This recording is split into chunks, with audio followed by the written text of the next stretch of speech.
welcome. I am so excited and so giddy in a way to launch this podcast and to record it.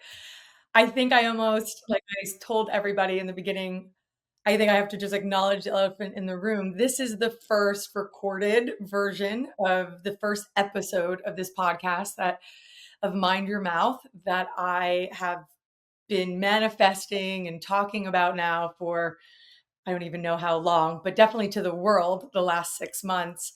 And there's so much like nervous energy and excitement, which is so bizarre for anybody watching because me and Sarah never get nervous about filming. We do it all the time. I'm excited for you. I think this is really cool. Thank you. But it's like always like we record, we never ever check scripts or anything. We always just jump right in. Well, there's a lot of pressure. It's your first one, and I'm your Yeah, first. I'm like, okay, we've got to make this good, right? Like, absolutely. And I think I just it's like you almost just have to know that this one's gonna just be what it's gonna be because we're like learning all the aspects of everything that this is gonna be. But for anybody who's just tuning in, welcome to the very first episode of Mind Your Mouth podcast. I am your host, Melissa Mugno, and I have the only person that could be the first guest, my partner in crime, Sarah Hornsby. And if any of you guys know me, I'm quite confident you know who she is. And if you don't, you're going to learn a little bit of who she is today and why it was not even a thought that she was going to be my first person on first interview on this podcast. But since it's the first, Sarah, I thought I would just kind of open up to everybody and just I did do an intro, but kind of to let everybody know why. There's a lot of podcasts out there. Let's just be honest. So, doing one, why did I want to?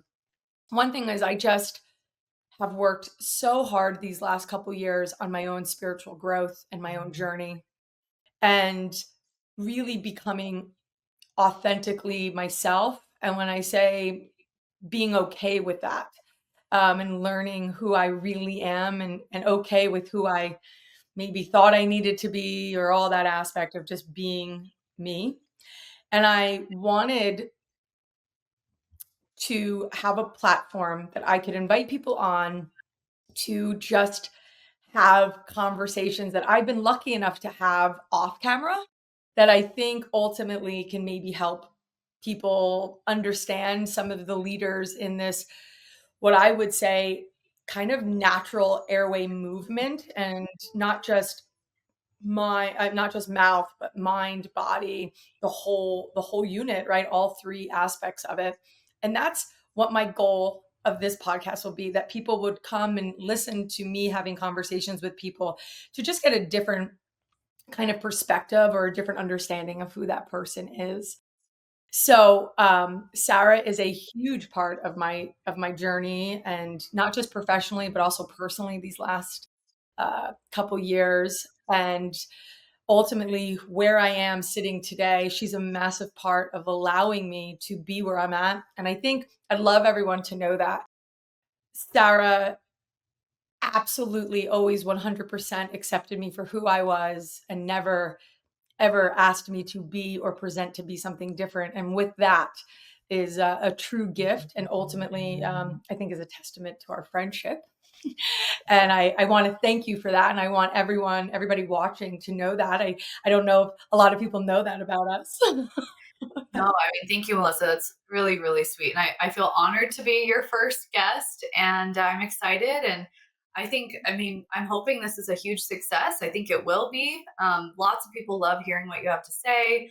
I know from having you on discussion calls, I mean, people love your personality, your humor, all the knowledge that you have that you bring to our field. And I know we're going to be talking about everything beyond myofunctional therapy, but that's how we met. That's what we do. So that's probably going to be a big part of the conversation too. So Well, yeah, yeah, that was actually, just to talk about that was one thing I talked a lot about was I going to just make it about Myo, right? And I ultimately, for me, and I think for us to even just like maybe start in the conversation part of it was Myo was something that a lot of like it wasn't for me like, oh my God, I want to be a myofunctional therapist. That was never my intention. To be honest, it was actually kind of a side effect of me trying to figure out how to become this like entrepreneurial Yeah, consultant, right? Like, so, and then it was like this myo really, when we talk about myo, what we're saying, myofunctional therapy is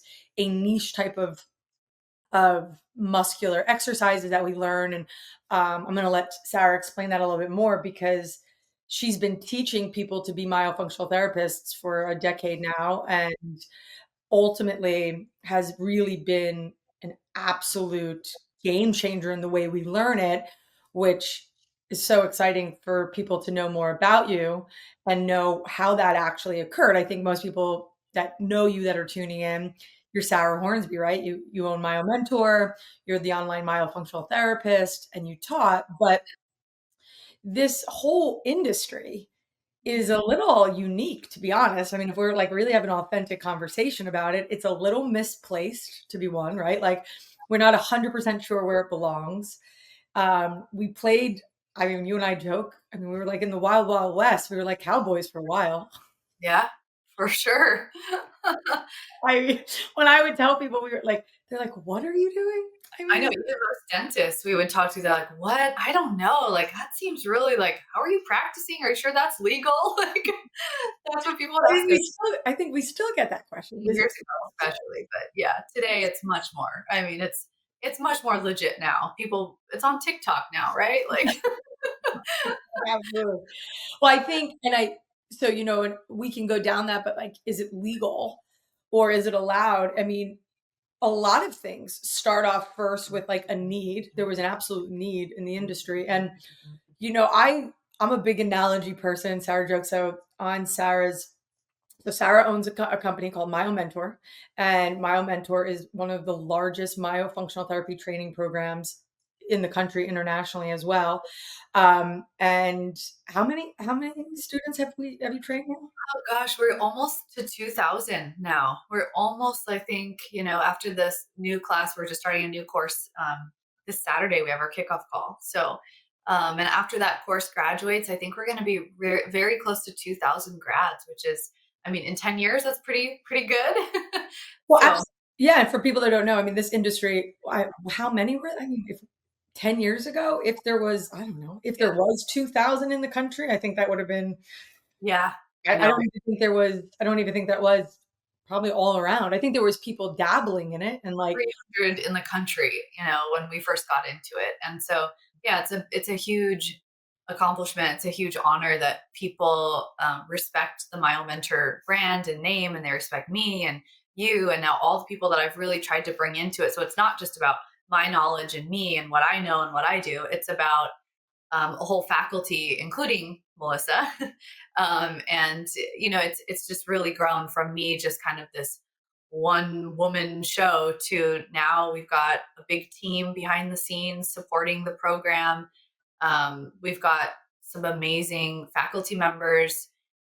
We've got Tiffany, who's a speech pathologist, Dr. Bell, who's a dentist, Dave, who's another hygienist who teaches with Melissa, and then Melissa. So, I mean, so much knowledge is now brought into the course besides just what's in my brain. And I think it just makes it better and better. So, yeah, and that's been, the last couple years we've really that you've like yeah. opened up to faculty and stuff Yeah, like we that. have And a I new think that's faculty person that I haven't announced yet, but we'll be bringing her on. So look at that's this. so I'm learning new things as we're well, it's very new. We're just having conversations. So um but faculty was actually not something that initially, I mean, you and I came on just to do the discussions with you. And so just to give a little bit of backstory, and so people know, because I want to kind of go backwards, because the goal of this is to have a bit of a conversation, is that so in general, this myo movement kind of really started, I would say, with the wellness movement, like organic food and people wanting to, live better and be healthier and being more mindful. I think people talking about the quality of sleep and realizing that yeah, sleep is really, a really big indicator of how healthy you are and how well you're living. It is, I mean, if you're not I would sleeping say, great, yeah, I would say too, biohacking, that community, I would say maybe 5 years ago, the biohackers online. It sounds really weird, but people who are trying to improve longevity, improve their day to day like health and function, they really started latching onto the breathing thing, which you were just about to talk about. But talking about switching from mouth breathing to nose breathing was something that the biohackers were really getting into, and that's kind of how I became recognized online, was by these other weird people in weird fields that were like, oh, we see this as something to improve what we're already doing and looking at, and they didn't want to be patients. They just wanted to like learn everything they could and do it on their own. They're all more like DIY people. So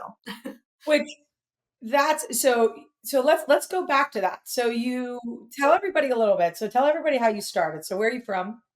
yes. So no, I appreciate you wanting to go back and kind of talk about like where did I come from. And I know we talked beforehand about that, but yeah, I grew up in a very small farming town in Washington State. I don't know, do you know that, Melissa? Yeah, yeah. Mhm. Okay, I figure, but a small, so farming town. It was known for cows. Carnation is where I grew up, Carnation, Washington, and I would say it's about a 45-minute drive east of Seattle. So um, I like to kind of joke that I grew up 50% redneck and 50% British.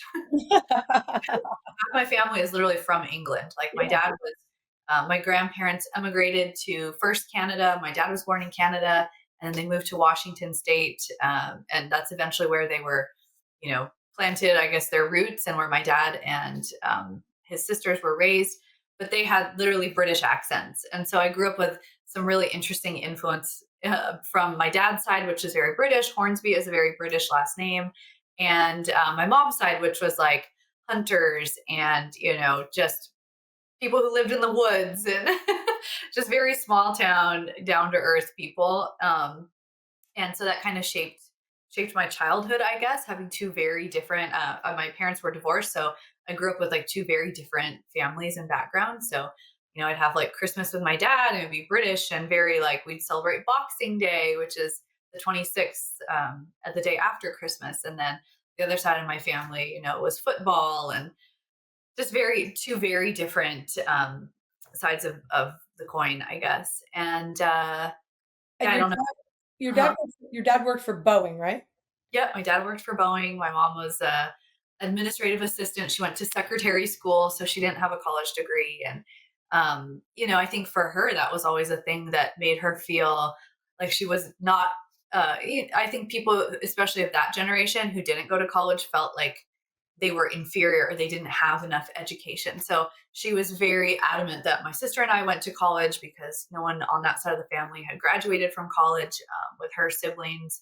And so I knew that was my path I was going to go down. But I was one of those kids, like in high school, I had no idea what I wanted to do. And a really fun, interesting fact that I still think about today is, in high school, they do those like career assessments, Oh, yeah. Uh-huh. like, oh, you should be a doctor or you should be a, whatever. Mine was you should own your own business. You should be an Oh, okay. entrepreneur. And I was like so embarrassed. I was so like, that is not me. That is not who I am. I do not want to have my own business. Like I wanted to be told that I should be a teacher or a vet or, like something very like in the box. And so I kind of thought, oh, that test wasn't accurate. And I remember thinking that in high school, like senior or junior year, wherever they do that, whenever they do that. And it was really my dad that said, you should be a hygienist. And I kind of joke with him now. I'm like, why didn't you tell me to be a dentist? Like I had really good grades. I was like almost valedictorian. Um, Really? Wait, yeah, I was you almost very, valedictorian? yeah, I was almost. I was like three people away. Well, that explains that nerdy side of you. Yeah, Like, totally. well, I don't know a lot, like, Sarah's really dorky. Like, she's got that really Yeah. huge geek side of her. Like, when you really get her, like, think I mean, she's not all like, you're like one when you're in your most, it's like you're curled up, just like chill. Oh, You're not we're very, super into nature and super into like I mean, I grew up in the Pacific Northwest in the woods, like so um yeah, and my dad encouraged me to be a dental hygienist. He never said go to dental school. He said go be a dental hygienist because then you can have a family. You don't have to work very many hours and you can still make a good living and it'll be a good like work-life balance. And so I used to think of that as a negative thing. Like as I got a little older in my 20s, I was like, why didn't my dad encourage me more? But also then I think, We well, also but if you give your dad a little encourage the work-life balance thing is real. it is, Not having to own a business as most dentists do. There's something to that.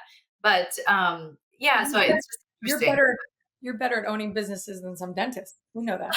Definitely. But I didn't know that back then. And yeah, so I became a hygienist because my dad was like, well, you should do that. And I didn't know what else to do. So I was not one of those people that's like, I'm just so passionate about teeth. Like, I just did it because I didn't know what else to do. So, It does also a little bit of a testament to, like, recognize, like, I mean, back, and it's not that far, like, long ago, but 20, 30 years ago, there was a lot more of like, well, you want your daughters to yeah. be able to supplement income, maybe not feel like they have to hold the full amount. I Yeah. mean, the level of opportunity now, there's a lot of pros and cons to how Yeah. much has changed in the world. Yeah. But one positive is there's a lot more I would say opportunity. though, both my parents were very risk averse. And so, going into, I only practiced as a hygienist for 1 year.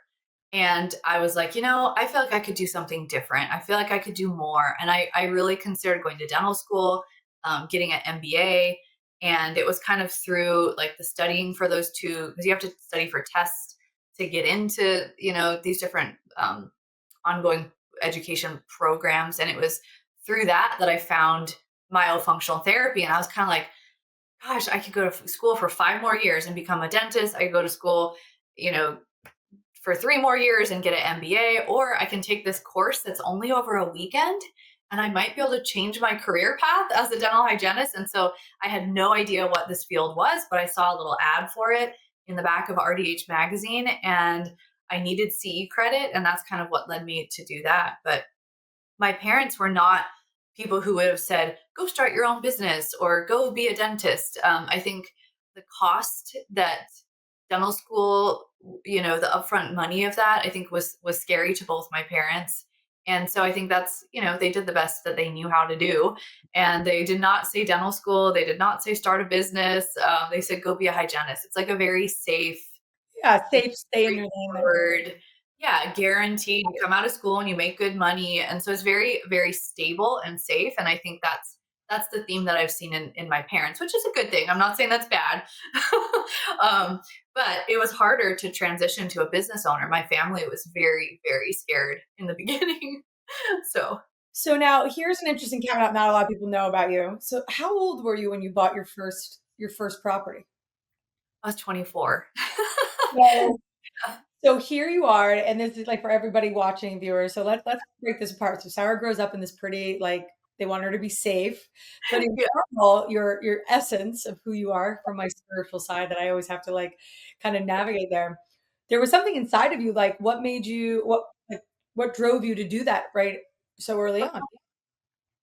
I think I just have like a very driven personality. And so that's reflected like, like I said, had very good grades in school. I would not accept a B. Like I would not, I would not, that was just not okay. And no, my parents did not say, you need to set these high standards for yourself. I mean, it was my own standards, not my parents' standards. But for some reason, I just always had that drive to be, um, successful at whatever I did. And so I think, there's pros and cons to that. Being a perfectionist and being like super driven can have its downsides, but it can also get you to do some really hard things. um, but so I worked as a hygienist. In my first year, I was working a lot of hours. And I think I was working 5 days a week, sometimes six as a hygienist. And so that first year that I was out of dental hygiene school, and I'll just share personal information here. I made $87,000, which to me was Wow. the most, like, as Oh, fresh wow. college, and just like I had worked so hard and so many hours that I don't remember if it was my dad or if I just thought, I could probably qualify for a pretty good mortgage. I don't even know why I thought about that. I think because you So know sorry, wait, sorry, you were still living at home. no, I was living in an apartment. Right, so you moved out on your own, so And I hygiene. I remember, I mean, this was a while ago, so this would have been like 2008 or 2009. So my memory might not be perfect, but I was living in an apartment that I just kept thinking like rent is so expensive. I'm living in this apartment in downtown Seattle. It would be so much smarter if I could put this towards like owning a house. And I didn't know what that involved, but I think I had become friends with somebody in my building who she was a real estate agent. And I think she said to me, like you could totally buy a house. And I don't think it had ever crossed my mind, except that, I was paying expensive rent. To me, the rent was expensive at the time, being again right out of college. And I thought, okay, well, maybe I should. And then it's funny because anybody who's ever gone to the bank, and especially if you have a W-2 and it's very straightforward and they can see here's how much money you make, and then they do this equation, they say, okay, here's the payment you can afford, and here's your loan, you know? And this was in 2009 that I bought the house, November 2009. So it's just a little tiny condo. I still own it to this day. It's really cute, but I just was shocked that I qualified. I guess I thought it would be harder. And this was right after all the 2008 chaos. And, they were lending to people, but it was still like a very strict, you know, Yes, yeah, they had, like, strict measures. yes, about like the HS, what is it? The where you only have HSA or HFA? The F HFA. I don't remember the term, but where you only have to put that in like 2.5%. And Mhm. so I like scrounged up all my money and I put down my 2.5%. And yeah, I bought that place when I was 24, and I was so proud of myself. And And it then actually, you lived there for a period of time, and then when did you start Faceology? yeah, so that was the crazy thing is I bought that place in 2009. In 2010, I got myofunctional therapy training, and then all of a sudden I had this like the myo bug, and I wanted to like start seeing patients, and I wanted to start my own business, and I was all, my wheels were turning, and I was just excited. And but I still had, my mortgage payment, and I still had, bills to pay. And I in 2011 decided that the only way I could be successful as a myofunctional therapist and entrepreneur was to quit my job as a hygienist. And so I slowly tapered down the days, and then I had this thing in my head like July 2011, I'm quitting. I'm going cold turkey and quitting my job. I'm going to focus on being an entrepreneur and building my practice and just dedicating everything I have, full time towards that. And I will say it was some of the hardest years of my life. I mean, I've never felt financial stress and pressure like after I Mm. quit my job and I had no money coming in. And I, had this mortgage payment that I was like, just qualified for easily. And I had this great dental hygiene career that I was like, no, I'm just not going to do that anymore. And my parents were, oh my gosh, my dad was so upset that I quit my job. And, when you're in your 20s, I would have been like 25, 26 around this time. Your parents still try to parent you, right? Like, Yeah. now, when you're an older adult, but especially I'm the oldest. And so I still had my sister who was in college at the time, and then another stepsister in college. And then my stepbrother was like in high school. And so my parents were still in like parent mode, at least my dad and stepmom. They were like, sitting me down and saying, like, this is a really bad decision. You should not do this. And like, you're going to go into debt, which was like the scariest thing ever in my family was we don't have debt. We're Hornsbys. We don't have debt. Which So is okay, that I mean, like, that explains a lot of, like, you had how yeah, much this foundation, like, shaped you yeah, in a lot of things, and it guys, like, knowing Sarah the way I know her, like, it really explains exactly why you maneuvered and made the moves that yeah. you've And so made. I love like learning that stuff about like my childhood and my past, and learning that stuff on a bigger level. Like I used to spend a lot more time in our 12-week course talking about limiting beliefs and your beliefs around money and finances and relationships and success and all that stuff. And now it's something that you and Dave get to talk about in your business course. But yeah, I spent time thinking about that in my childhood, and some of the stuff that influenced me when it came to like all these financial decisions that you end up making to get yourself to become, Where you're the at. your entrepreneur. It's interesting, right? Like I was raised on like we're hard workers in this family and we don't have debt. Those are like two very strong messages. Like we don't use credit cards. We don't do like, right? Like kind of crazy to think. Yes, no, and it's funny for some of you guys that don't know. So I brought up Faceology. So Sarah and I are currently partners in Faceology now because my own mentor is really blown up, and I stay on as the clinical director, and I kind of run the operation side of that now. But here's just an interesting caveat to keep this like very.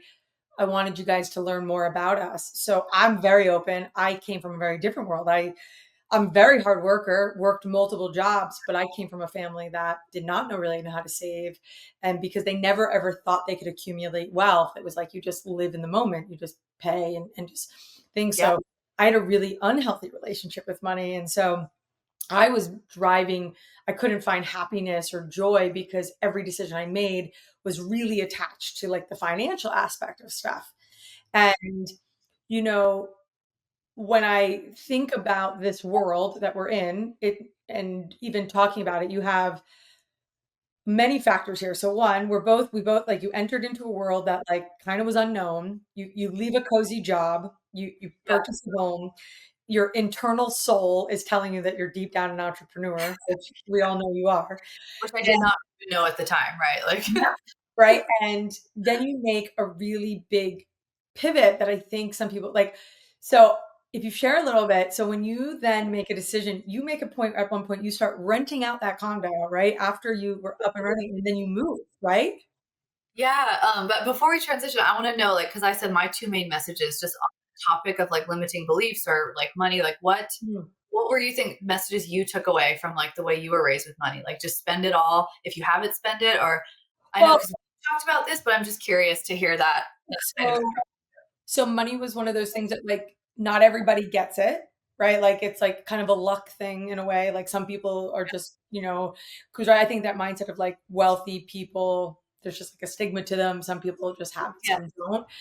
And you were always going to have to work really, really hard no matter what. So why would you not just, and you got to live a little bit, right? So you get on that. And then also, for me, money is energy, right? So it's just this exchange of energy, how it rolls. Like now I know that. But it was a mindset. Also, I think if you go in a little bit deeper, I had a grandfather who I love dearly who thought money answer and fix all of our problems, right? Mm, Like, so if I had money, I could fix things. But ultimately, what he really taught us is that when you have money and you give it to people, that was a way of showing love. So later on, what we learned is a lot of the females felt as though if they had their own, so we just like kind of spent it and gave it away. yeah. So like somebody would take care of us or would give us money or something that was an exchange of love. So there's a lot of energy and like limiting beliefs that go around of how you make money, and also then believing that somebody was going to like determine how much money you should make, and then they were going to determine your worth. That's been a really big thing that I've had to like work through, instead of realizing it's your destiny, right? You can there's an abundance out there, you just have to be in the space to accept it. And but it made it tricky not having a cushion, right? I think that's one area where because of your father, especially you, her father's fab. I mean, when you talk to him, it's like a male version of Sam. I know. So, but that, and I think also I want to say, like, I look at your father. You had a really strong male role model, like a strong male in your life. That And I mean, I look back now, I mean, this is a whole different tangent, but now as a stepmom in a family where like we do have split parenting and we're 50-50, I look back, I'm like, I only saw my dad every other weekend and every Wednesday night. And my dad was dedicated to those Wednesday nights. I mean, at some point he told me that he remembers out of my, I don't know, 10, 12 years that we did that, every Wednesday, pick us up after school and keep us until 7. um, he only missed 2 in 10 years, or maybe more, 12 years. And that was something like it was so important to him to be there. So I saw my dad once a week. And the thing that I think about now is that it was always quality time that I got with him. Whereas, when you've got like the after school dinner, bedtime, sometimes it's just chaos, but yeah, it's not really like quality time with the kids. And so I'm not saying that we should go to like, oh, let's just go to every other weekend and Wednesday nights. I'm really happy that we have the kids 50-50. But it just makes me reflect on my childhood. Like, how did I see my dad so little, but he influenced me so much? And so that's the way I've kind of wrapped my mind around that as well. Probably because we only had quality time together, and he really made sure it was quality. Which, I mean, it's like, and especially for females, it's important to have that role model, like to have that male influence in your life. So, I mean, there was a bit of, I guess that, and what I've been able to, been honored to like get to see of your family and stuff, and lucky enough to see is that, yeah, that you have had some support and guidance, but you kind of pushed and did things your own Yeah, way. like the And oldest child, there's stereotypes around that, right? Like, yeah, you and your um, sister, yeah, different thing, like, you have a similar, there's, yeah. you can tell that you're sisters, but you guys definitely beat a little bit to your own drum and your own Yeah, we're similar, but we're also really different, especially the older we get, the more I realize, like, we have such unique strengths, that are so different that she has things that I'm like, "I am not that way," and I'm so, like I'm not envious, but, like, look at her in awe, like, "Wow, how are you so good at that? That is not my area of strength." And then I'm sure she has the same for me, she looks at things that I do or the things that, who I am, and we just realize, like, we have these differences, but yeah, it's really interesting. The hard work thing is interesting too. I think it's a very good, like, you grew up, like, work hard for everything you have. It's good, but I think it also almost teaches you to not work smart when you know that you can just work harder, longer, like, I'll just put in more hours, more time, and that's how I'll be successful. It doesn't always make your brain go to, like, how do I do this in a smarter, like, quicker way? And so I think that was a lesson that took me a long time to learn having businesses, is that, like, me just working harder is not going to allow things to grow. And that was a hard lesson to learn and figure out. And I think at this point I figured it out. But I think the only way I really figured that out was getting married and now having stepkids and, like, being forced to figure it out. Like, I need other people to do this to help me. Like, I yeah. can't just work until 9. Like, I remember days before I met Peter, not that long ago, I'd literally wake up, start working as soon as I woke up, and I would work till 9 or 10 at night. And that's literally all I would do for 12 hours. And, Yeah. like, I was fine with that because what else was I going to do? I didn't do that every day. I was also traveling a lot and speaking a lot.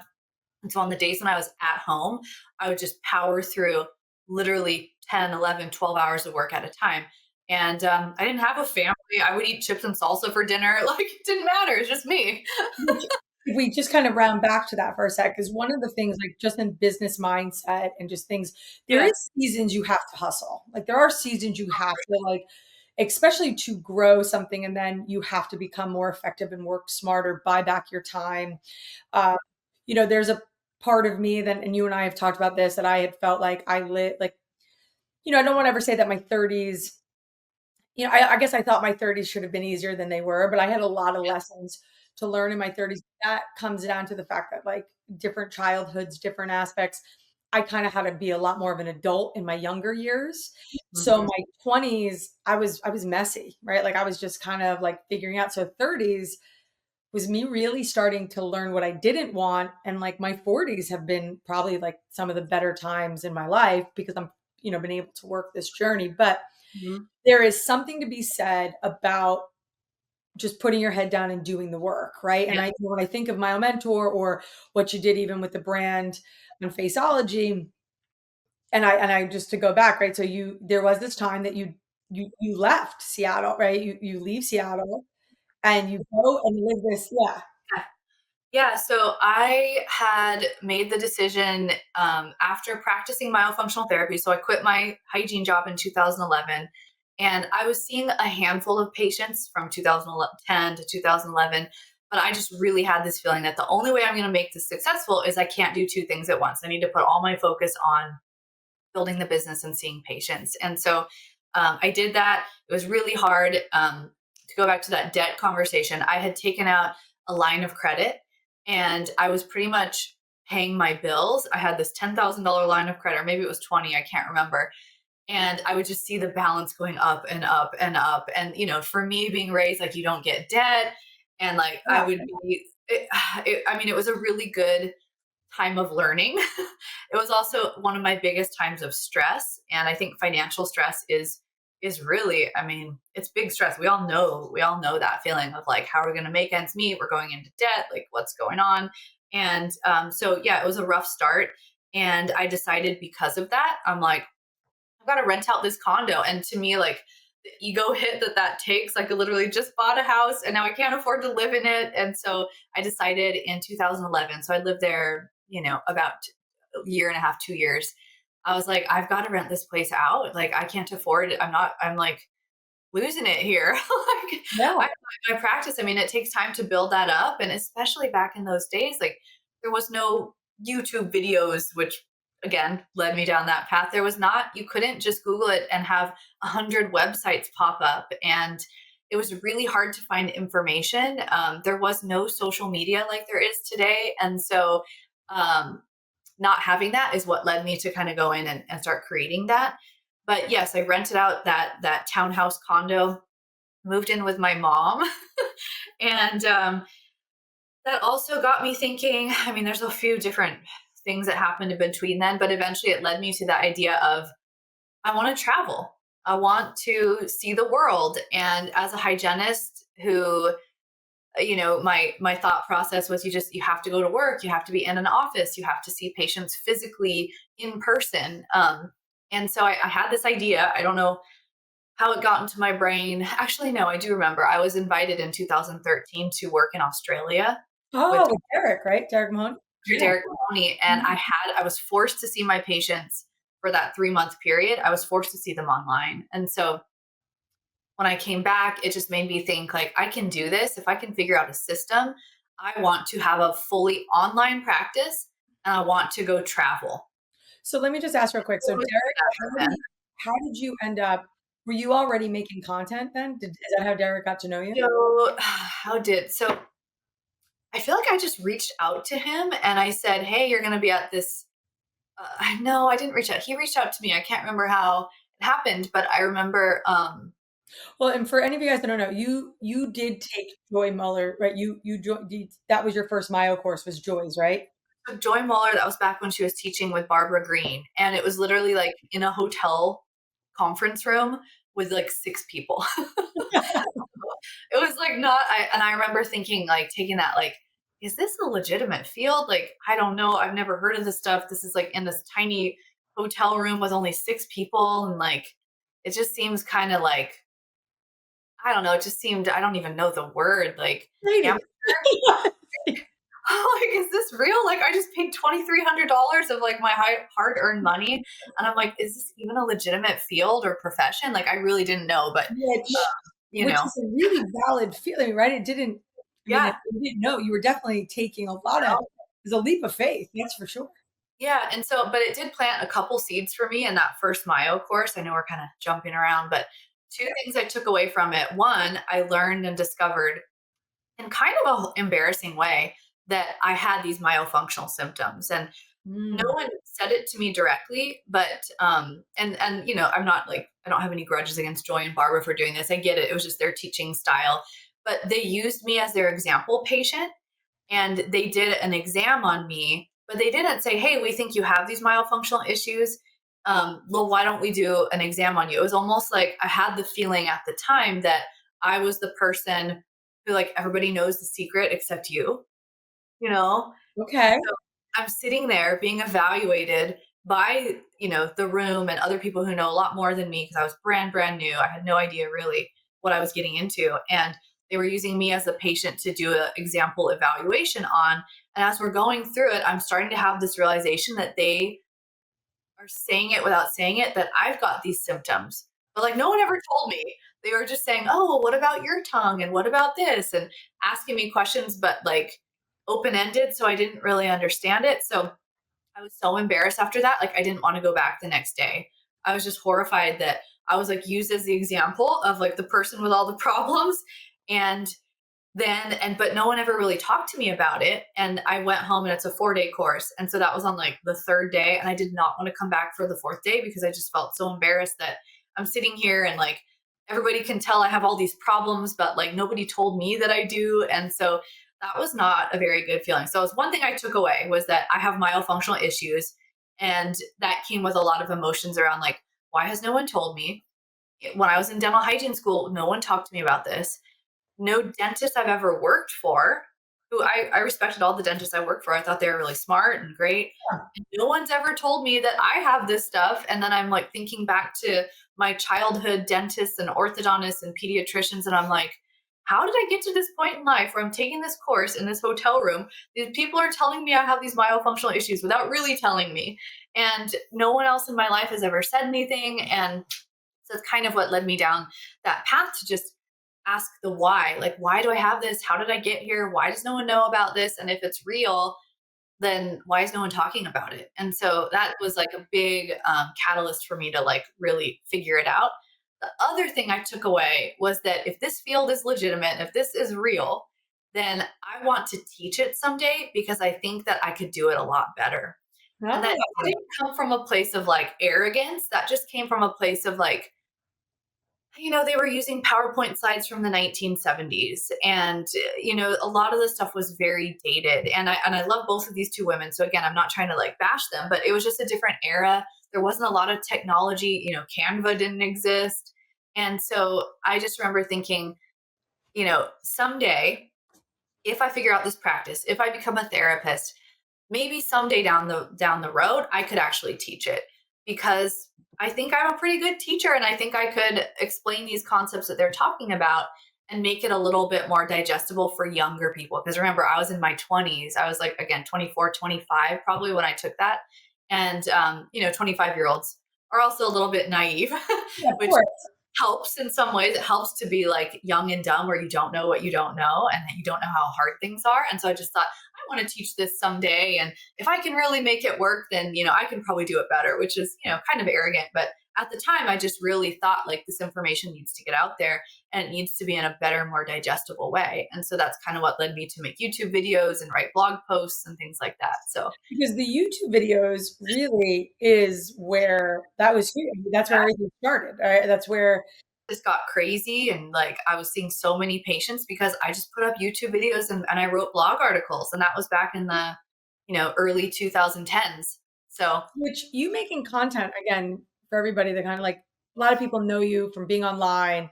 They've seen yeah, you do that, but that's actually really outside of who you are. Like what we were talking about, like you are way more reserved. You're not always, I mean, in your regular life, you're not always trying to be in the spotlight or anything that's actually you're quite no, no, I always joke, I'm like, why do I have to be the person like on camera and doing things, and like why do I have to be the one up front? Like, why am I the face of it? Why can't I just be in the background? But I have to be, and I've come to terms with that, and I've gotten very comfortable being a speaker and being on camera and being in front of big audiences with a microphone. And most people who see me speak would never think like, wow, you're an introvert or you're actually not wanting to be in the spotlight. But it's not my natural. It's something I've really had to learn to do and learn to accept, and just learn that I've got to be the face of this, whether it's my practice or it's MyoMentor. I've got to be the person that's up front with the cameras on them. So which, I mean, it shows that you can really start to evolve because even if you're an introvert, it doesn't mean you don't want to inspire or be able to social, educate. or like, yeah, I mean, I can be social, but I think the difference, what I've learned about being introverted versus extroverted, which my husband is very extroverted, it's just how you and you're extroverted, I would say, Melissa. So it's like, the difference is like energetic, like when you feed on the energy of like people around you and the crowd, and you feed on like the just people, or when Mhm. people drain you. And it's not in a negative way, but I get super drained being in big groups.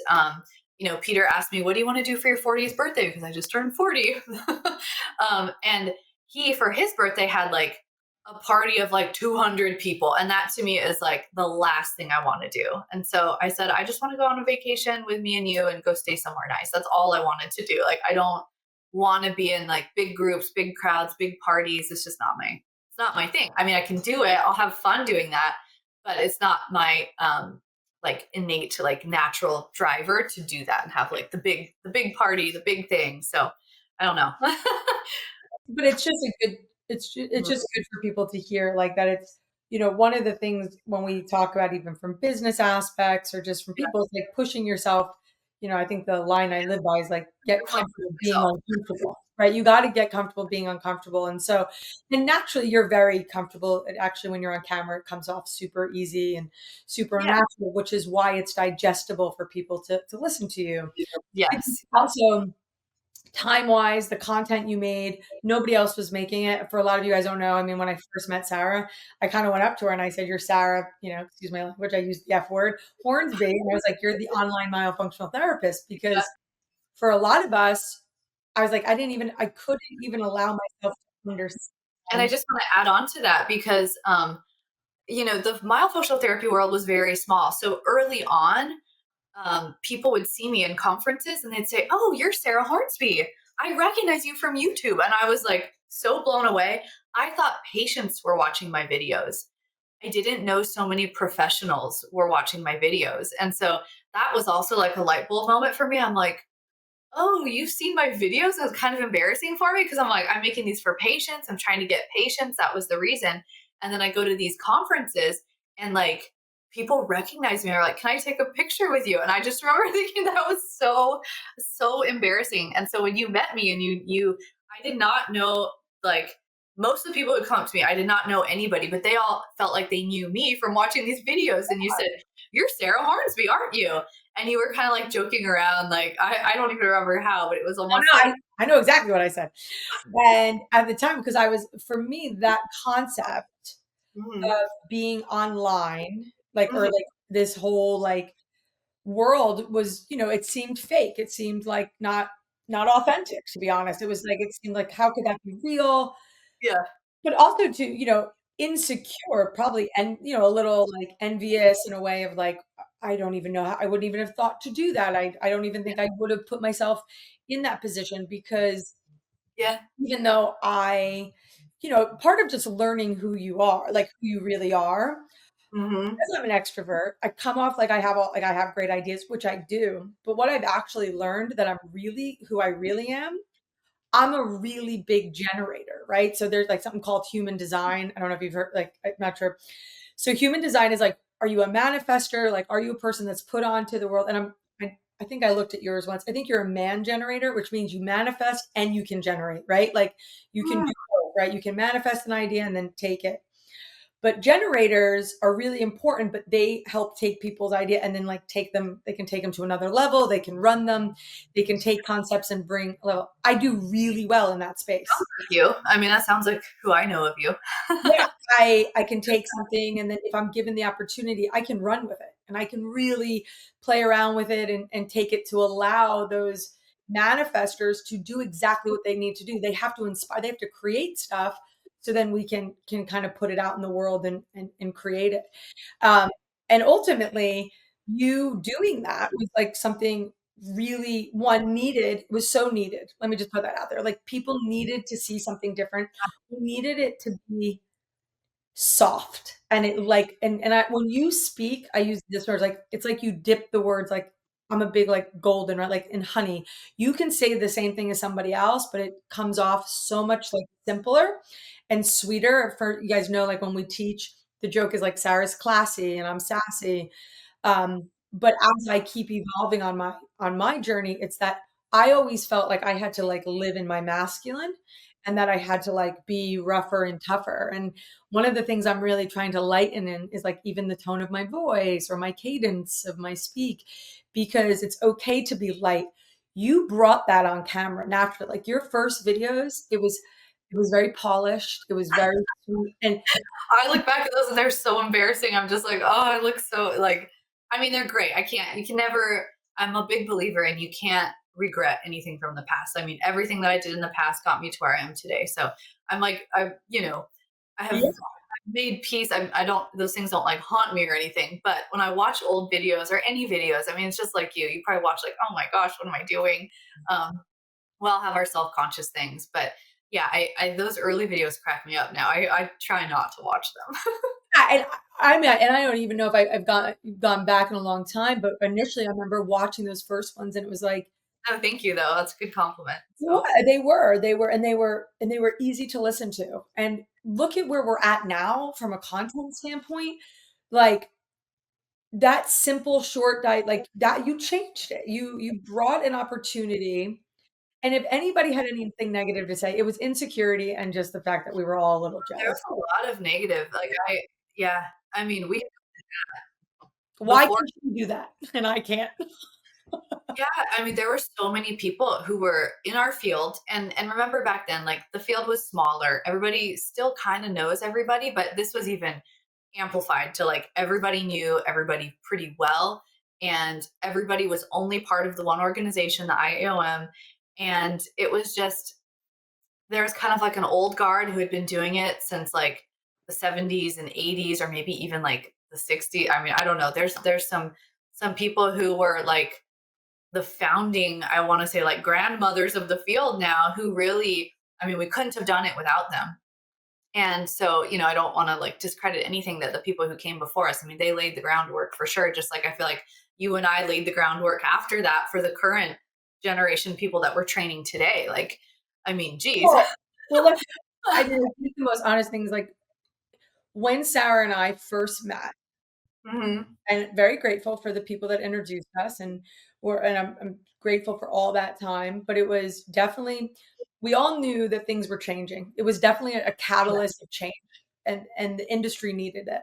And I Hmm. think as a whole, just in the we were also entering, we were gonna in the next 4 years, you were gonna hit, pandemic and I mean, life was gonna Yeah. change like none of us ever could understand it, but it was like there was excitement and trying to bring in this new young feeling of it and brought in. Because we were like the young ones back then. Like, I remember people being like, "You're too young to teach." I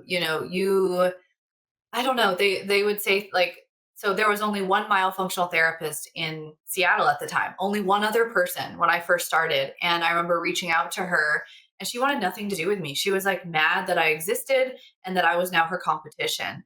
And I was like, there's two of us in the whole state, like, what, and so I feel like the it's changed, and like now I think there's 200 plus MyoMentor grads in Seattle. So I Yeah, mean, we've come a long way, and now guess what, Seattle is one of the most myofunctionally aware and friendly and accepting I call cities. it the airway belt. I say Yeah. down south is the Bible Belt, and I say Seattle, LA, like, you can talk. There's a million myofunctional therapists and tongue tie doctors and all the people that used to be really hard to find. And so there was kind of this existing thing that there was people training, but they didn't actually want you to be successful, right? They wanted you to take their courses, but they didn't really want to show you their secrets. And that's something, Melissa, you actually kind of pointed out to me, where you said, I was the first person who was putting videos of myself doing Mhm. therapy in the courses. And like, it was almost so secretive back in those days. They were teaching you, but like not teaching you everything. Like, that was the feeling I got from all my initial training, like way back, in like 2010, 11, 12. And you've talked about that, right? Like, didn't you feel the same way? Like, they Yeah, would there teach, was but only to a point. And I was like, I want to teach you how to do things that took me 3 years. I used to say it all the time. It took me 3 years. I'm going to teach it to you in 3 months. well, I think it goes to a really big thing about thinking that we need to ask permission, and I was just talking to a coaching client, and she was like I said, "You're waiting for someone to give you permission," and I said, "And I recognize that because I was absolutely in that position," and actually, when Sarah and I were talking about just because I just wanted like I said I wasn't gonna ever have this podcast be scripted, but, just getting some idea of what we talked about, and I said, one of the things I wanted to bring up was there was a very particular conversation, a pivotal time. Sarah calls me, and we were pretty new friends then, maybe about a year. And she said she was going to do something, and I said truly from my heart, I said, "You don't need anybody." I go, "You're Sarah Blanken Hornsby." What I said that first time I met you, I meant, and I realized that like what you had done and what you had created, whether Yeah. you saw you that you because it's a lonely, it was all lonely. We were Yeah. all It alone, did. right? Yeah. Looking for people, and everybody needs validation. Everybody wants it. We all want to be part of a community. We want to be part of Yeah. something. And Yep. I just wanted you to know, and that was coming from such an authentic part because I was like, "Oh my God, you're sorry." Like, You don't need me. And I'm like, I think I need help. through the way I saw you, right, at that time. And then ultimately recognizing that we all really just wanted we all saw that there was a need for this. The world was changing. People were asking and wanting something different. We we had this great space. People were wanting to have better control of their health. I think that's ultimately what people wanted. Yeah. And I think what you were doing is we were the internet already had changed the medicine game, right? It wasn't like it didn't. And I knew from being in Seattle, and I worked with all these like techie people who worked at Amazon and Microsoft and all these tech startups, like being in Seattle where I lived at the time. And then having that experience going to Australia and having to see my patients on Skype, which is really funny. Skype is like ancient now, but I had patients say, "Why can't I do this online? Why can't I meet with you on video? Like, I have to drive through traffic 40 minutes just to get to you, and then I have to drive home an hour, and the appointment's only 45 minutes. Like, this doesn't make any sense. And I need to do it once every week or every other week, you know?" And so I had some patients who were kind of pushing me into it. And so that's where I was like, okay, it's 2014. If I can figure out the internet and how to do this online, I want to go travel and I want to work and see patients from other countries. And so that's what I did. And one of the things that is so funny is it's not like I had this busy, successful practice at that time. It was just chugging along. It was like doing well, but not like booming. It eventually became booming.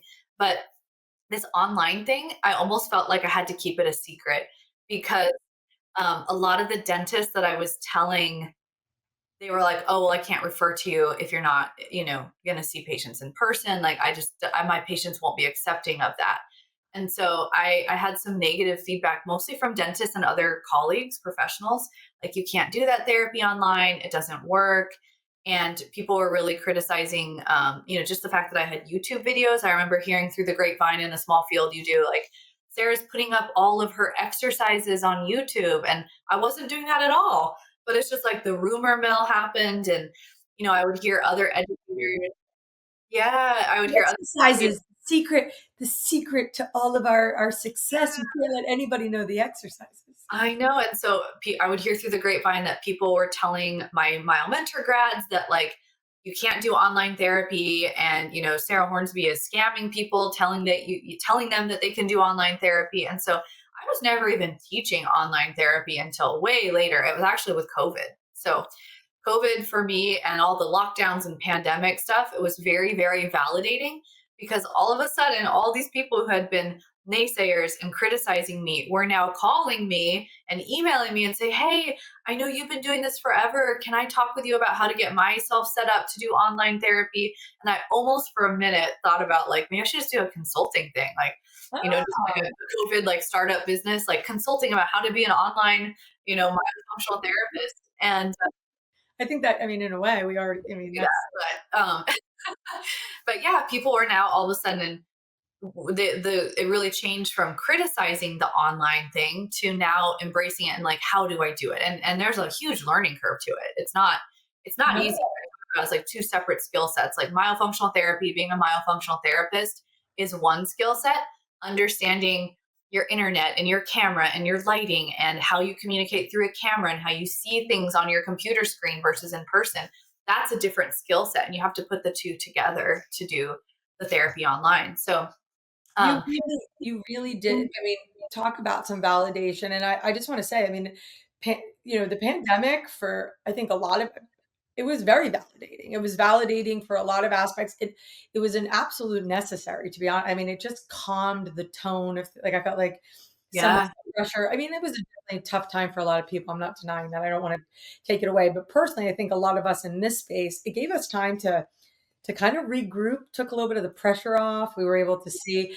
And I think it goes to really, like that word validate, show you were just ahead of your time. You were doing exactly what we all needed to do. With, yeah, and there was that brought a lot of change for a lot of things. I know from a personal side, you decided to move, go back, you move to Arizona, be closer yeah, to your mom and your sister. And I mean, my own mentor at that point was already pretty blown up. I mean, people were taking Grew a lot over the pandemic because remember all the dental people were stuck inside. You know, all of a sudden you're stuck at home, you can't go work, and so all of a sudden dental education like went through the roof, and most people weren't doing dental education online, and so that was a big catalyst as well. Was now people were calling me up saying, "Hey, can I get my whole hygiene team trained online because your course is online? Can I take it too?" So dentists were saying like, "I want to get my team trained so that when things open back up, we can just start implementing." And so that was really interesting. I mean, I just remember all the fear at that time, and I was afraid like, "Oh my gosh, like what's going to happen? Like, are things going to have to shut down?" I did have a few people asking for refunds. And so all of a sudden I'm like, what if everyone in my course starts asking me for refunds? What am I going to do? And the opposite actually happened. And so,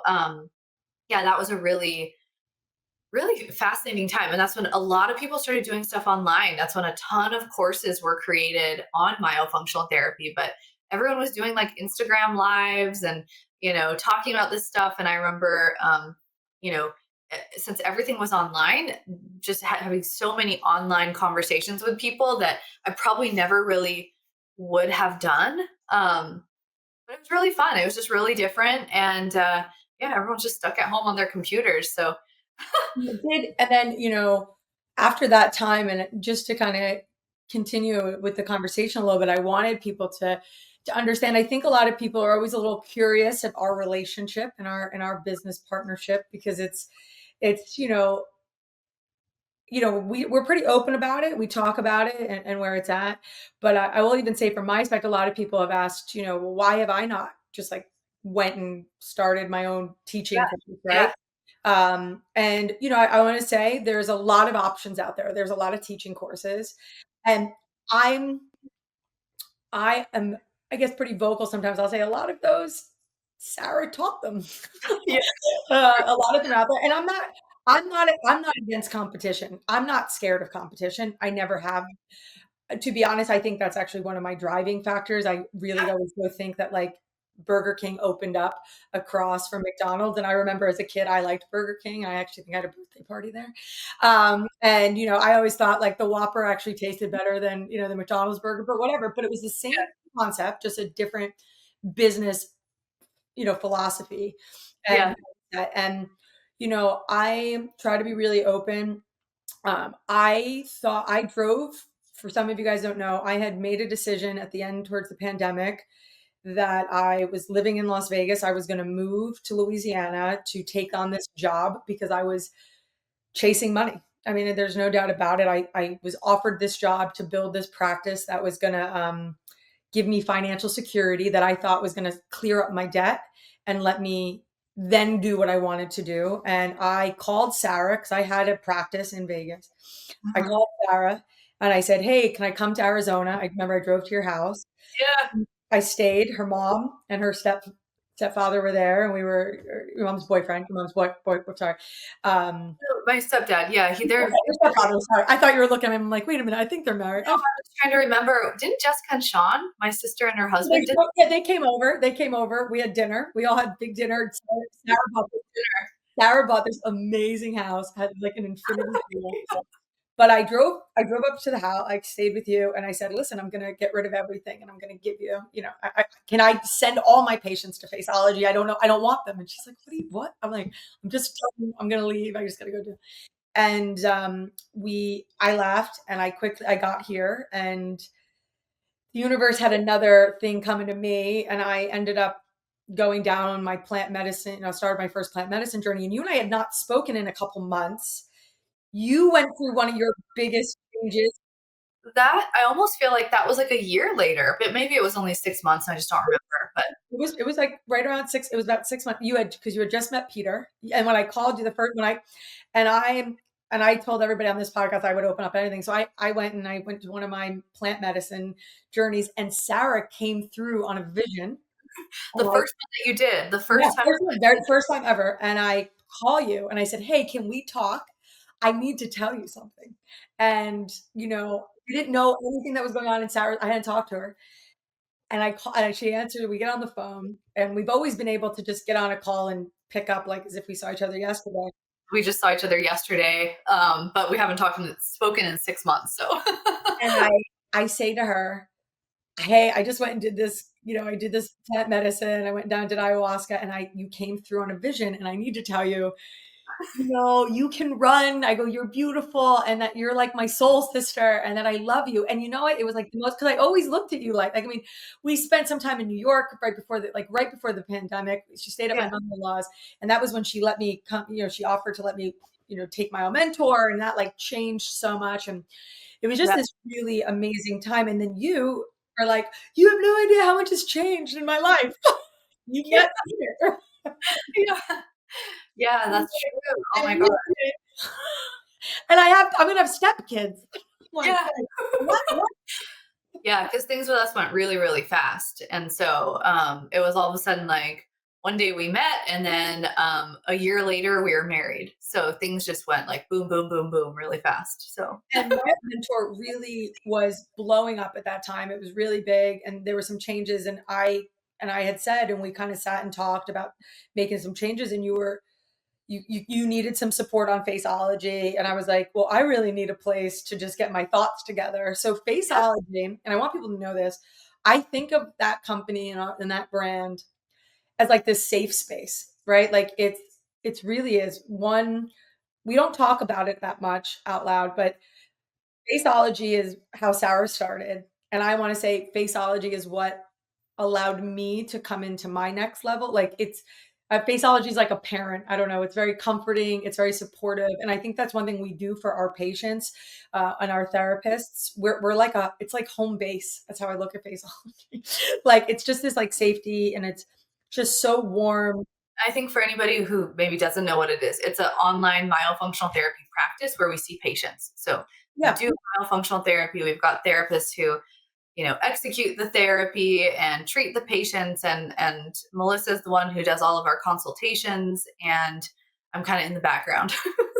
Yeah, and a lot of people, but one of the things is faceology only employs MyoMentor grads, so it's a testament from what we get, what is being taught. And then Yeah, I lucky enough, Sarah said, "Hey, listen, why don't you come on the discussion calls?" Which for some of you guys don't know, the way she teaches is Monday night is she presents, and then Wednesday night is this open discussion. And in the beginning, I mean, those discussion calls, I think a lot of students will say, are really some of the best. yeah, We have so much fun on them. And then yeah, since then, what MyoMentor has become, with yeah, the level of faculty and how much we've built. yeah. Because what when did you say you came on? Was that 2021? 2021. Yep. Yeah, yeah. So I mean, in the last 4 years, and Dave was already working with me. We just didn't call it faculty at the time. Dave So was doing yeah, his Dave was doing a study. Dave was doing the study club for you. Dave was doing the study club. calls it, or like, hey, let's kind of have this like I don't know, brainstorm of people and have everybody teach a study group and contribute to curriculum and things like Well, that. It's I think I want to ask you, and I want to be like, is that there was a lot of people telling you that people were stealing your ideas, that they were going to go start courses, and that you should be protective, and you shouldn't right, that you needed to be more protective, and you needed to oh yeah. be these. And one of the conversations we had was, it was like, no, let people in, let them grow. And I think what you've done in these last 4 years of shedding that fear and not letting that noise really Mhm.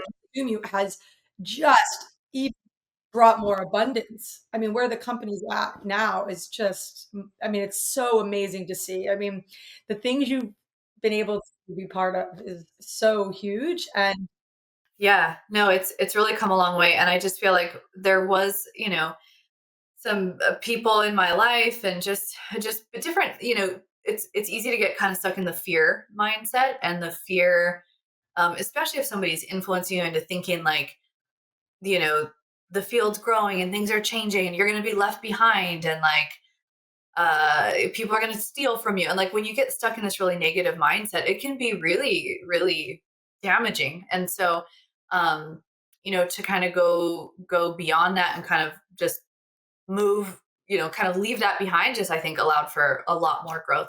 And for me, that's bringing in more people, and that's making it not just the Sarah Hornsby show. Like I don't need to like, I don't know the most about every single topic, you know? I mean, having a dentist and a speech pathologist and you and Dave as, you know, very, very successful myofunctional therapists in your own right. It's like, why not hear from more people and learn from more people? Like when you go to college, every class isn't taught by the same professor at the university, right?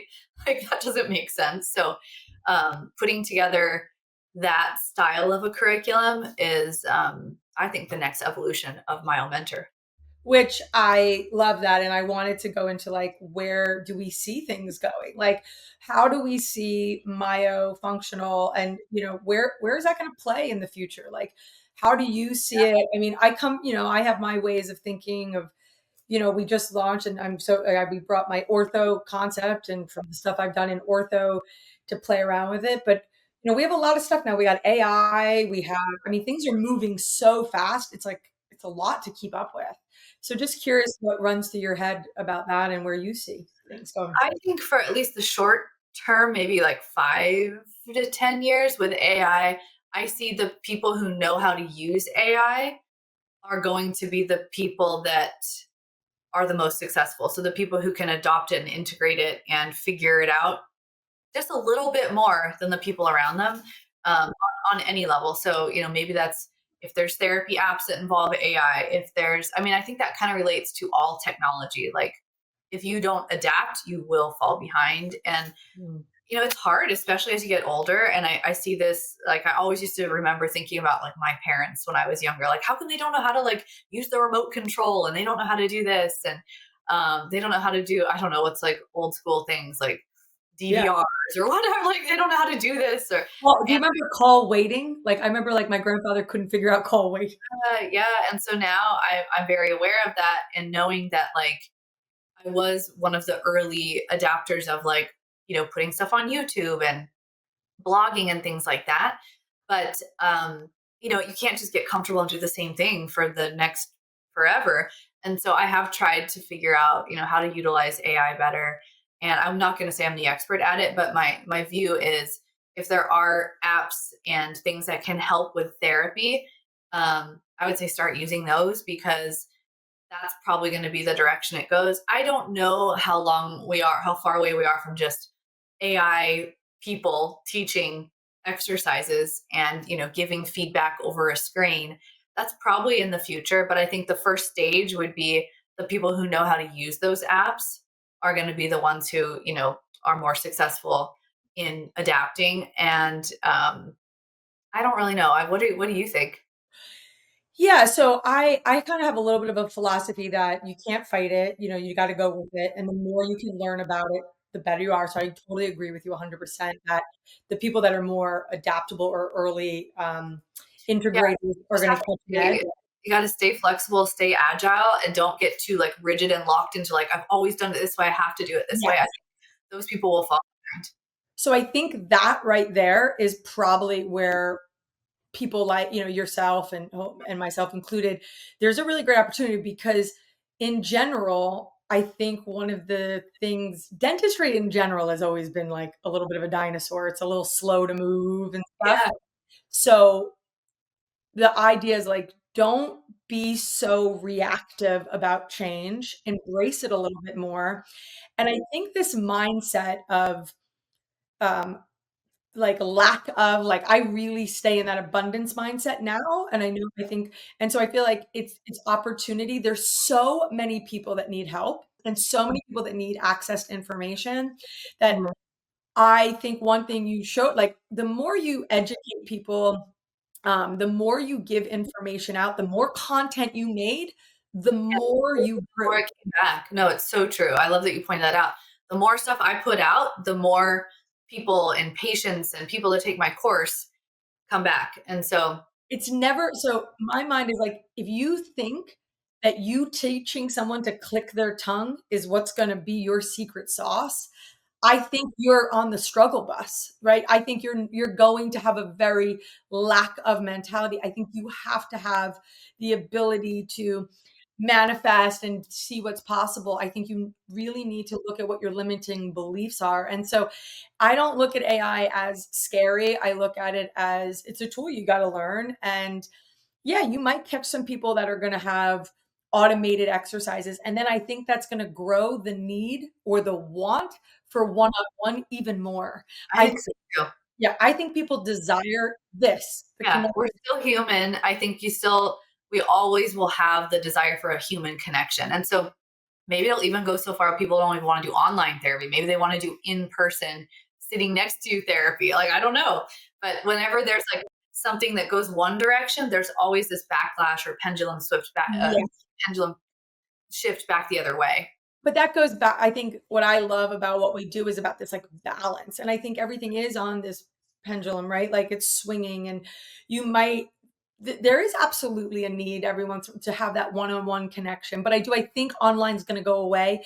No, I No, think the convenience is it's so true. part of our culture Yeah. that, it's just too accessible, so why I think it's all about balance. Well, with it now, I mean, there used to be a lot more of like a resistance before the pandemic because people just they didn't understand it, they weren't as comfortable. But now it's so accepted, it's so like kids use it for school. I mean, like it is so mainstream and acceptable now that it's just normal. And so that's a big difference. And I think AI will get like that at some point, depending on, what aspect of AI, but it'll just become normal and acceptable and integrated to a point where people don't really think that much about it. Well, yeah, and I think I think like you said, like text messaging, cell phones, I mean, we all have them, we all do them. I mean, if you're not having them, you're kind of, you're a little bit behind the eight ball. They'll always be from it.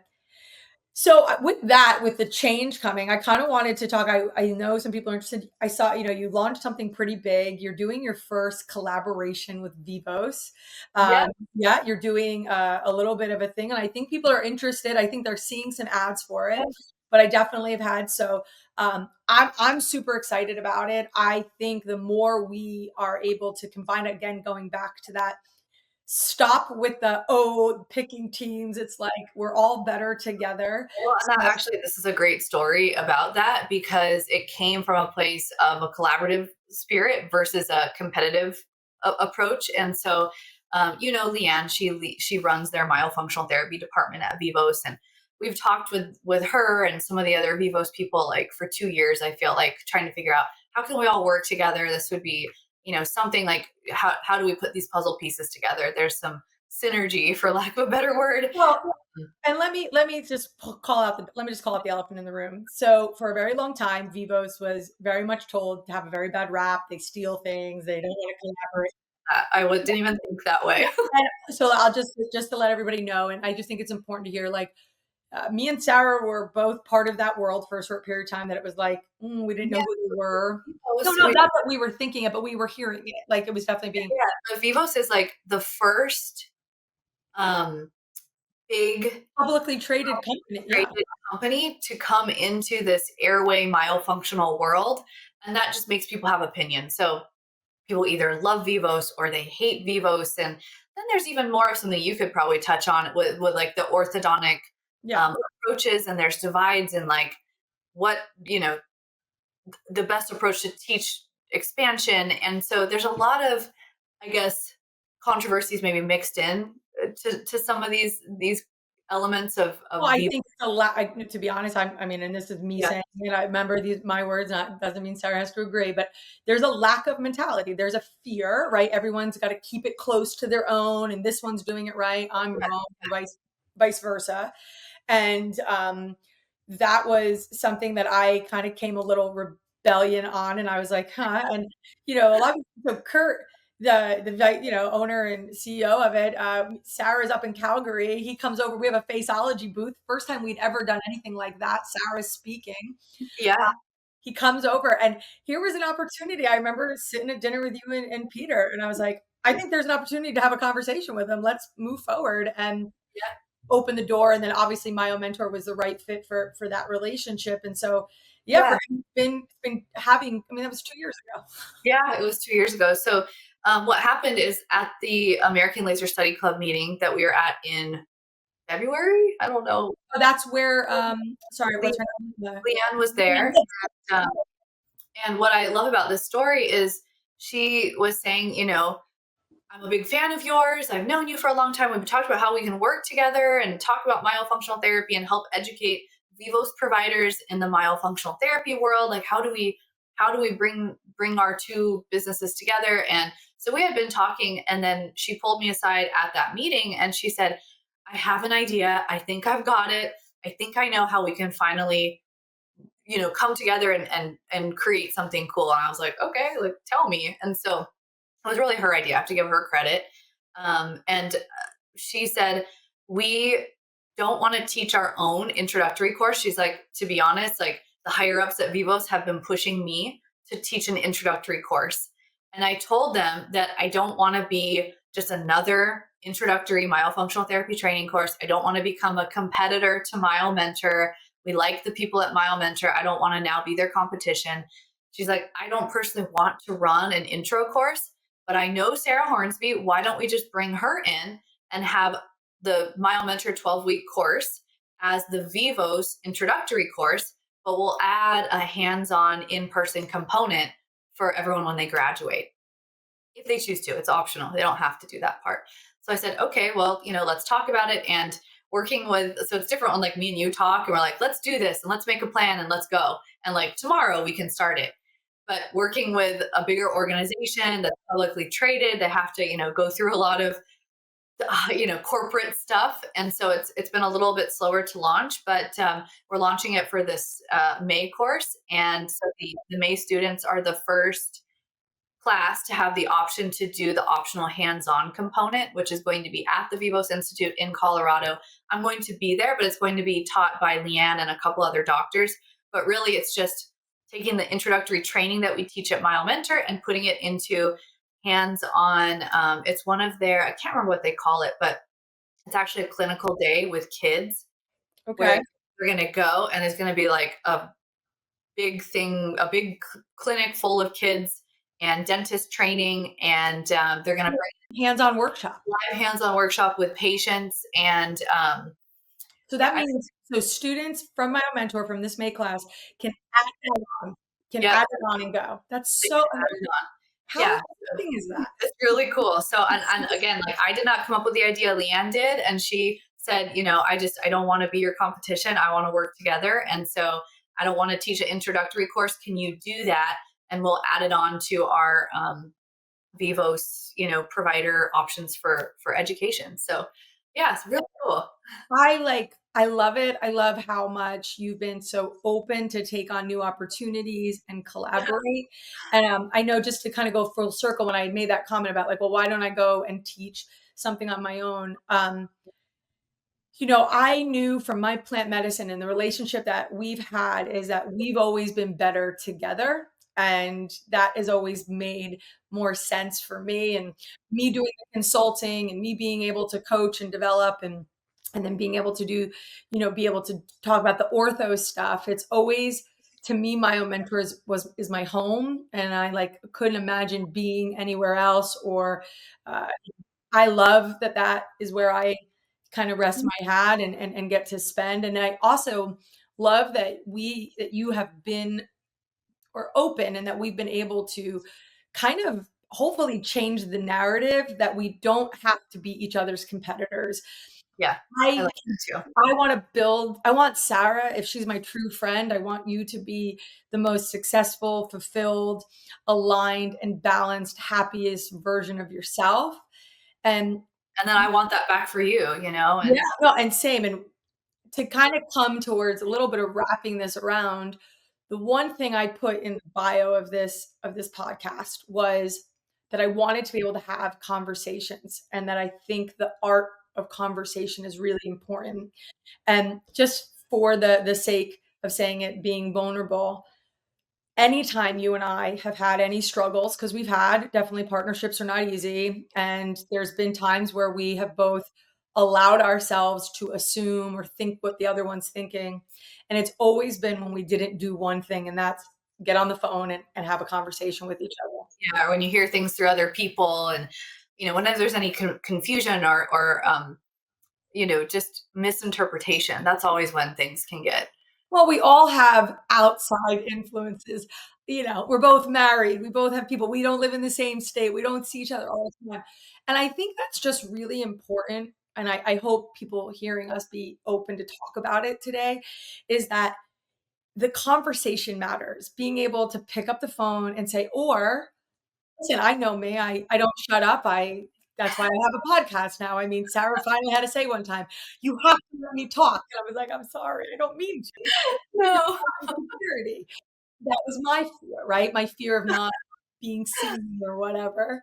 And I think when you find a real relationship and you find somebody who can love you when you're fat, when you're skinny, when you're crazy, when you tell them that you're going to go to the jungle and drink a lot of plant medicine, uh, you're going to stop drinking, you're going to do all.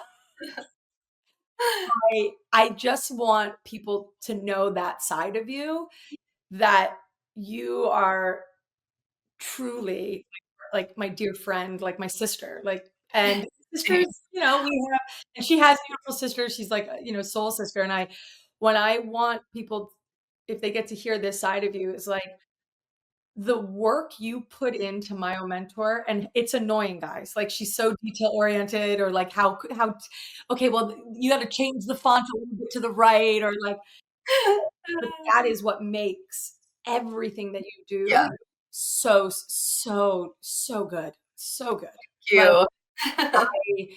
I I say that with everything we need, we need that. And it is a standard that you have created, and that I love that you're allowing us to create a bigger faculty.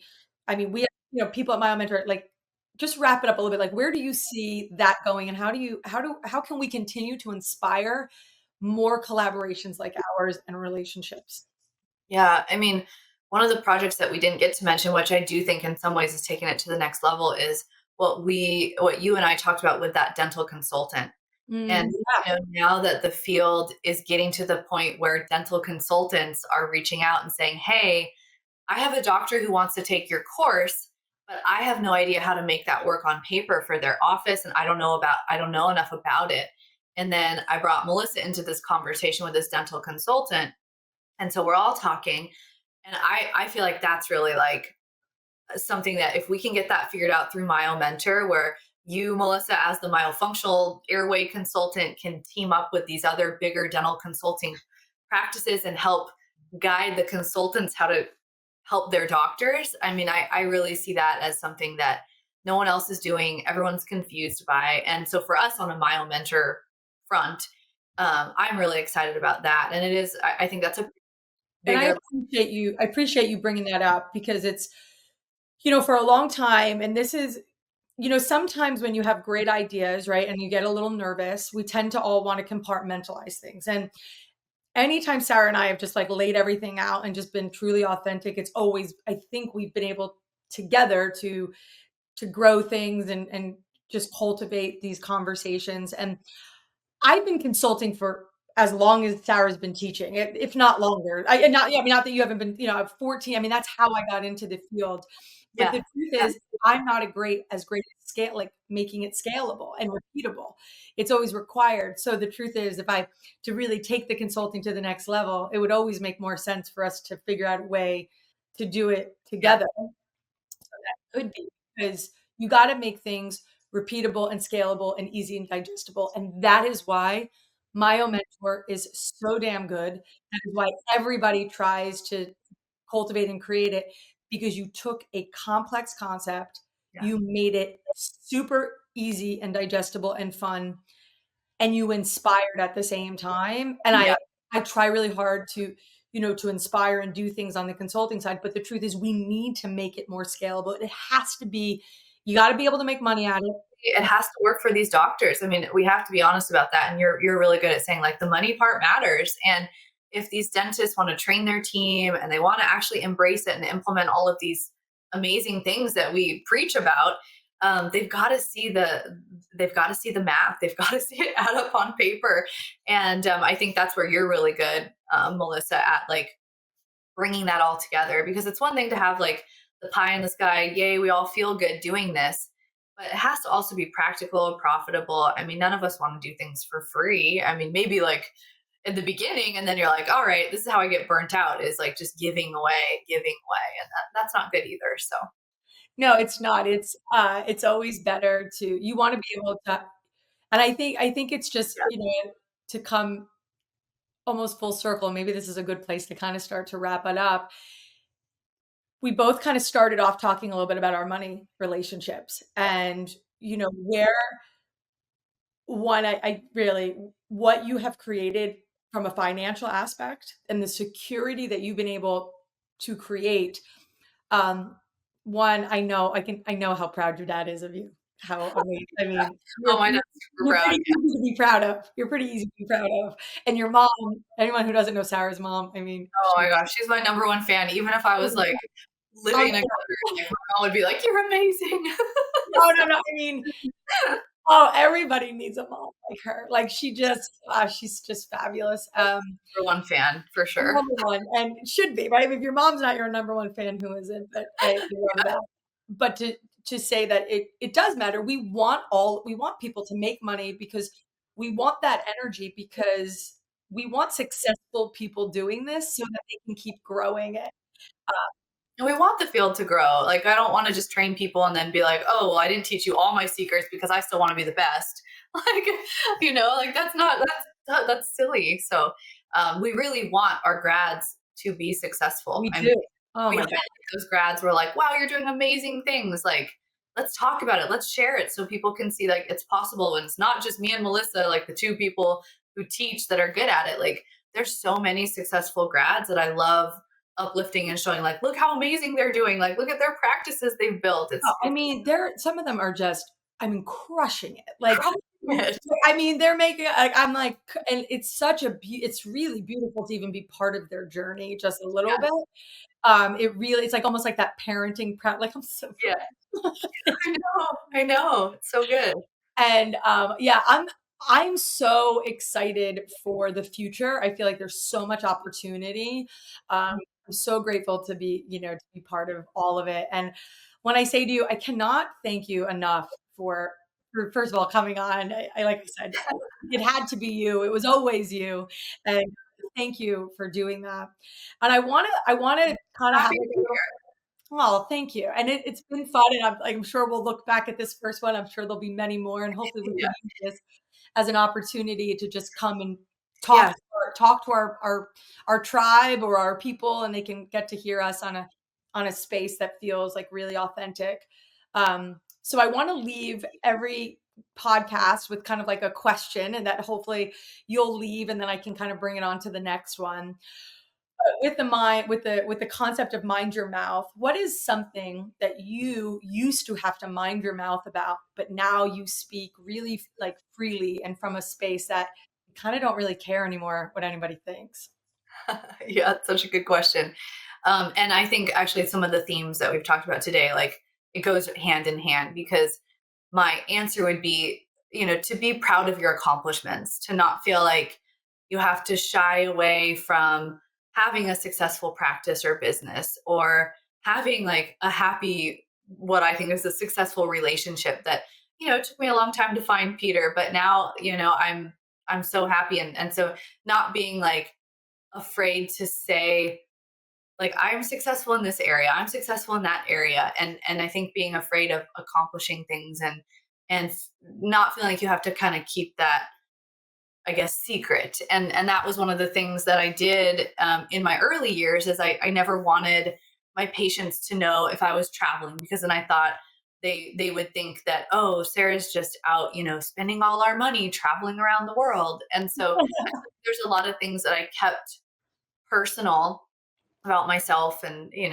I'm not just talking about financial success. I mean any type of success. I feel like sometimes we feel like we can't share that because it's bragging or it's just maybe just not acceptable. And that's one thing that I've learned, like it's okay to have these areas where you feel really good about. And so yeah, I don't know if that's a That's a good, great, yeah. but It feels like it's like you are in a really great part of your life where you're authentically yourself and you're able to celebrate your successes, celebrate your marriage, celebrate where you are and everything that you've done. And, it's really cool to see. And I love that I get to be part of it. I feel content. I feel happy. I feel like I've built some amazing things. And now I'm at a phase of life where I don't feel like I'm constantly driving and trying and just like pushing myself so hard like I had to for years. And that feels good to be able to say, look at this amazing team I've built. I mean, the MyoMentor team is just incredible these days. Look at the amazing friendships I have. Look at the relationship that I have, and look at this beautiful place that I live. And so I think, yeah, just being able to say that with confidence and feel good about that, rather than like, oh, I shouldn't say anything. That's I'm over that. So Hey, but it's all part of the journey, right? Not everybody gets there right away. And so I think that is perfect. And I could, obviously we could talk for hours, but thank you we so much. And I'm so excited for everyone to see. So till next time, guys, catch us and watch your mouth, and we will see you all soon.